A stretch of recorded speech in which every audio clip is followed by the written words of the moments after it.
பெருஞ்சுமை சுமந்து சோர்ந்திருப்போரே, எல்லோரும் என்னிடம் வாருங்கள், நான் உங்களுக்கு இளைப்பாறுதல் தருகிறேன். மத்தேயு 11:28.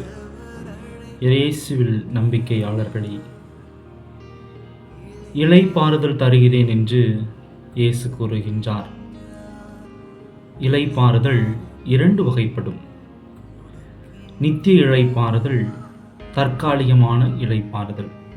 பிரியமானவர்களே, நித்திய இளைப்பாறுதல் என்பது மண்ணுலக வாழ்விலிருந்து விண்ணுலக வாழ்விற்கு இறைவனோடு நம்மை முழுமையாக அர்ப்பணிப்பதாகும். ஆனால் இன்றைய இந்த உலகத்திலே வாழ்ந்து கொண்டிருக்கும் பொழுது நமக்கு தற்காலிக இளைப்பாறுதல் மிகவும் அவசியமாக இருக்கின்றது. பல்வேறு கவலைகளால், பல்வேறு துன்பங்களால், பல்வேறு விதமான சுமைகளால் நாம் ஒவ்வொரு நாளும் வாழ்ந்து கொண்டிருக்கின்றோம்.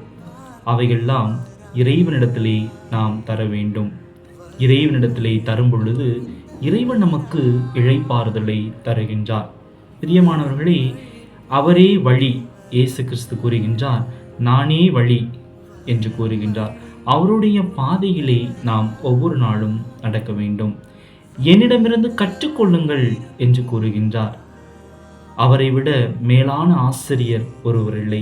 ஏனென்றால் நாம் எப்படி வாழ வேண்டும் என்று அவர் வாழ்ந்து காட்டிவிட்டார். அவருடைய சுமையிலே பங்காளர்களாக நாமும் பயணிப்போம். நம்முடைய சுமையை இறைவனிடத்திலே, இயேசு கிறிஸ்துவிடத்திலே அர்ப்பணித்து நல்லதொரு சாட்சியுள்ள மக்களாக வாழ நாளும் முயற்சிப்போம்.